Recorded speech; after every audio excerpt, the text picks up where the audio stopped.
ने शिवजी से पहला वर मांगते हुए कहा कि इस संसार में किसी भी व्यक्ति में, चाहे वह पुरुष हो या स्त्री, जन्म से ही कामुकता की इच्छा जागृत ना हो। यौवनावस्था में ही उसके अंदर कामुकता की इच्छा जागृत हो। इस प्रकार संध्या दो भागों, प्रातः संध्या व साय संध्या में बट गई।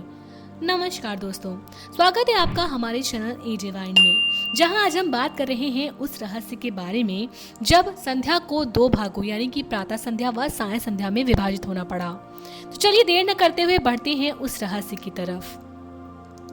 शिव पुराण के अनुसार ब्रह्मा जी जब मानस पुत्रों को उत्पन्न कर रहे थे, उसी समय ब्रह्मा जी के हृदय से एक सुंदर रूप वाली श्रेष्ठ युवती ने भी जन्म लिया और वह संध्या नाम से प्रसिद्ध हुई।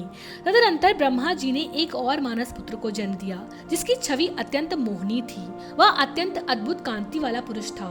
ब्रह्मा जी ने उसका नाम कामदेव रखा।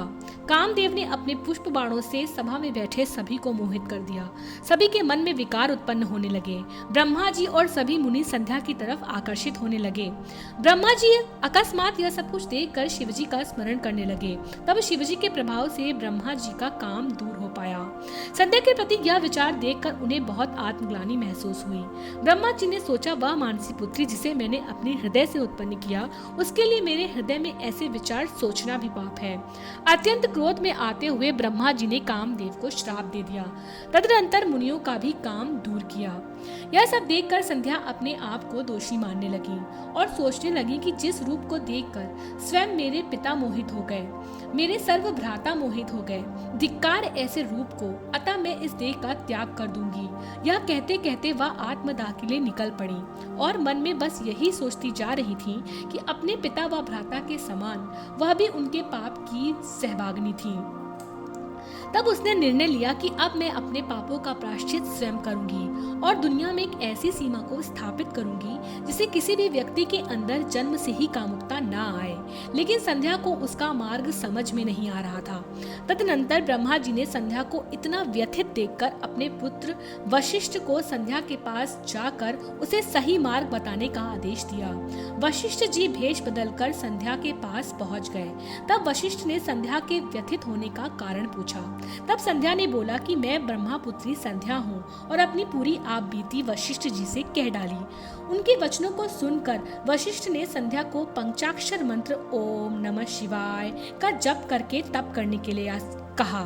यह सुनकर संध्या का मन शीतलता से भर गया और वह चंद्रभागा नदी पर शिव की तपस्या करने लगी। शिव जी ने प्रसन्न होकर संध्या को दर्शन दिए और उनसे वरदान मांगने के लिए बोला। संध्या प्रसन्न होकर दो वर मांगने का आग्रह करती हुई कहती है कि मेरा पहला वर यह है कि संसार में कोई भी प्राणी जन्म लेते ही कामुकता से युक्त ना हो, यौवनावस्था के बाद ही उसे कामेक्षा जागृत हो। शिवजी तथास्तु कहकर दूसरा वर मांगने के लिए कहते हैं। तब दूसरे वर में संध्या कहती है कि मेरी दूसरी इच्छा ये है कि मेरी पहली इच्छा ही मेरी अंतिम इच्छा हो, अर्थात मैं इसे कलंकित देह को त्यागना चाहती हूँ। शिवजी तथास्तु कहते हैं। संध्या शिवजी से कहती हैं, परंतु मैं अपनी यह इच्छा कैसे पूर्ण करूँ? तब शिवजी कहते हैं, यही चंद्रभागा नदी के तट पर स्थित तपस आश्रम में मेघा ऋषि 12 वर्षों के तप का अनुष्ठान कर रहे हैं। तुम वहाँ निडर होके जाओ। तुम एक अदृश्य रूप में उनके समक्ष जाओगी। उसके पश्चात तुम्हारे मन में यदि किसी पुरुष विशेष से विवाह करने की इच्छा है तो उसको सोचकर अग्नि में प्रवेश कर जाना। फिर वही अग्नि तुम्हें एक नया जन्म देगी। संध्या ने यही किया। मेघा ऋषि के आश्रम में पहुंचते ही ओम नमः शिवाय का जप करते हुए अग्नि में प्रवेश किया। उसके बाद उस अग्नि में उभरा लाल प्रकाश देखते ही देखते दो भागों में बट गया। इस प्रकार संध्या का अस्तित्व भी दो भागों में यानी कि प्रातः संध्या व साय संध्या में बट गया। प्रातः संध्या देवताओं की आराधना के लिए और साय संध्या पितरों के आवाहन के लिए। और इस प्रकार नए जन्म के रूप में उनका नाम अरुंधति पड़ा और उनका विवाह उसी पुरुष से हुआ जिसने शिव आराधना के लिए उन्हें प्रेरित किया था, अर्थात वशिष्ठ जी। वास्तव में संध्या ने उसी समय वशिष्ठ को अपना वर मान लिया था। बाद में वे पितरों की माता भी कहलाई। दोस्तों, वीडियो अगर अच्छी लगी हो तो चैनल को सब्सक्राइब करना ना भूलें, ताकि ऐसी और भी वीडियो आप तक जल्दी और आसानी से पहुंच सके।